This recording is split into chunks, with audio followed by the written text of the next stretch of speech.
Хомус Иннокентия Готовцева «Жаворонок». Этот инструмент выполнен в форме птички, парящей в небе и поющей весеннюю песню.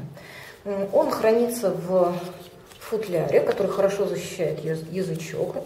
Инструмент выполнен из железа, форма вырезанная, на нем вы видите много украшений, которые как раз создают эту птичку. И с обратной стороны то же самое.